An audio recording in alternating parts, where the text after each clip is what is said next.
एक बार गणेश जी ने पृथ्वी के मनुष्यों की परीक्षा लेने का विचार किया और वो माँ पार्वती के पास गए और बोले, माता, मैं पृथ्वी पर भ्रमण करने जाना चाहता हूँ और पृथ्वी वासियों की परीक्षा लेना चाहता हूँ। ठीक है पुत्र गणेश, जैसा तुम उचित समझो। पृथ्वी भ्रमण के लिए मैं एक बालक का रूप ले लेता हूँ। बाल गणेश को तो लीला धरनी थी, इसलिए उन्होंने एक बालक का रूप बना लिया और अपने एक हाथ में चम्मच में दूध ले लिया और दूसरे हाथ में एक चुटकी चावल ले लिए और गली गली घूमने लगे। वो साथ ही साथ आवाज लगाते चले जा रहे थे।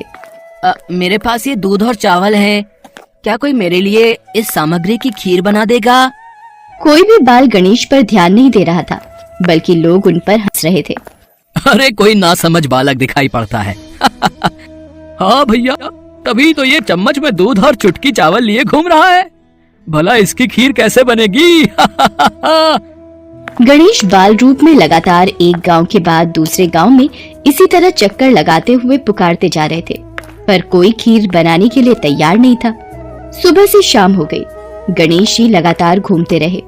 अरे मेरी खीर तो कोई भी बनाने को तैयार नहीं, अब क्या करूं? तभी वहाँ एक बुढ़िया अपनी झोपड़ी के बाहर बैठी हुई थी। गणेश जी वहाँ से पुकारते हुए निकले, कोई मेरी खीर बना दे, कोई तो मेरी खीर बना दे, मेरे पास ये दूध और चावल हैं। बुढ़िया बहुत कोमल हृदय वाली स्त्री थी। उसने गणेश जी से कहा, बेटा ला, इधर ला खीर का सामान, मैं तेरी खीर बना देती हूँ।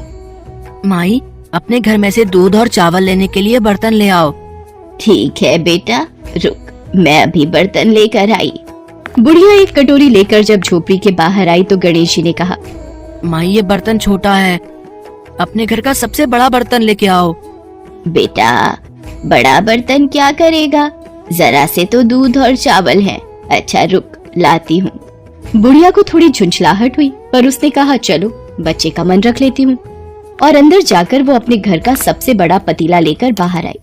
गणेश जी ने चम्मच से दूध पतीली में उड़ेलना शुरू किया। तब बुढ़िया के आश्चर्य की सीमा न रही। ये क्या चमत्कार है प्रभु, कुछ समझ नहीं आ रहा। बुढ़िया ने जब देखा दूध से पूरा पतीला भर गया है, एक के बाद एक वो सारे बर्तन झोपड़ी से बाहर लाती गई और उसमें गणेश जी दूध भरते चले गए। इस तरह से घर के सारे बर्तन दूध से लबालब भर गए। इसके पश्चात गणेश जी बुढ़िया से बोले, माई मैं स्नान करके आता हूँ, तब तक तुम खीर बना लो, मैं वापस आकर खाऊंगा। बेटा इतना सारा दूध और ढेर सारे चावल, भला मैं इतनी सारी खीर का क्या करूँगी? माई आज तुम सारे गांव को दावत दे दो, मैं चाहता हूँ तुम्हारे हाथ की खीर का स्वाद पूरा गांव चखे। ठीक है बेटा, मैं गांव वालों को न्योता दे देती हूँ। बुढ़िया ने बड़े प्यार से मन लगाकर खीर बनाई। खीर की भीनी भीनी मीठी मीठी खुशबू चारों दिशाओं में फैल गई। खीर बनाने के बाद वो हर घर में जाकर खीर खाने का न्योता देने लगी। आज मेरे घर खीर का प्रसाद बनेगा, आप सब चखने जरूर आना। अम्मा तुम इतने लोगों को खीर कैसे खिलाओगी, कुछ समझ में नहीं आ रहा। ठीक है अम्मा, हम आ जाएंगे। लोग बुढ़िया पर हंस रहे थे। बुढ़िया के घर में खाने को दाना नहीं और ये सारे गांव को खीर खिलाने की दावत दे रही है। चलो चलकर देखते हैं भाई, कौन सी खीर बुढ़िया माई खिलाने वाली है। चलो चलो। धीरे धीरे लोगों की भीड़ बढ़ने लगी। लोग खीर की खुशबू से खींचे चले आ रहे थे। सारा गांव बुढ़िया के घर में इकट्ठा हो गया। जब बुढ़िया की बहू सुमन को दावत की बात मालूम हुई, तब वो बुढ़िया के पास वापस आने से पहले ही वहाँ पहुँच गई। उसने खीर से भरे पतीलों को जब देखा तो उसके मुंह में पानी आ गया। ये माँ जी ने इतनी सारी खीर आखिर बनाई कैसे? पर अभी तो खीर की खुशबू इतनी अच्छी लग रही है कि कुछ और सोचने की जगह मन कर रहा है बस जल्दी से इस खीर को खा लूं। बहुत जोरों की भूख भी लगी है। खीर को देखकर सुमन के मुंह में पानी भर आया। एक कटोरी में खीर निकालकर वो दरवाजे के पीछे बैठकर खाने की तैयारी करने लगी। इसी बीच खीर कटोरी में डालते हुए कुछ बूंदे नीचे गिर गई और गणपति जी को भोग लग गया। वो प्रसन्न हो गए। अब पूरे गांव को खाने की दावत देकर बुढ़िया वापस अपने घर आई तो उसने देखा, अरे बेटा तू आ गया स्नान करके, खीर तैयार है, चल बेटा मैं तुझे गरम गरम खीर परोस देती हूँ। माई भोग तो लग चुका है, तुम्हारी बहू ने मुझे खीर का भोग दे दिया। मेरा पेट पूरी तरह से भर गया है। मैं तृप्त हूँ। अब तू खा, अपने परिवार और सारे गांव वालों को खीर खिला।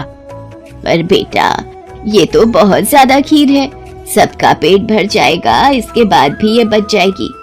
उस बची खीर का मैं क्या करूँगी? माई, जो भी बची खीर होगी उसे रात में अपने घर के चारों कोनों में रख देना। मेरे कहने पर तुमने इतने प्रेम से खीर बनाई, तुम्हें गणेश की चमत्कारी खीर बनाने का मीठा फल अवश्य प्राप्त होगा। ये कहकर मानो वो बालक न जाने कहाँ गायब हो गया। इतनी देर में गांव वाले भी आ गए। बुढ़िया ने भगवान गणेश का ध्यान करके सब गांव वालों को खीर का प्रसाद बांटा। जब सारा गांव जी भर कर खीर खा चुका, तब भी ढेर सारी खीर बच गई। ये खीर बच गई, इसे चारों कोनों में रख देती हूँ। अगली सुबह बुढ़िया जब सोकर उठी, हे गणेश, हे गजानन, गणपति महाराज, ये मैं क्या देख रही हूँ? पतीलों में खीर के स्थान पर हीरे जवाहरात और मोती भर गए हैं।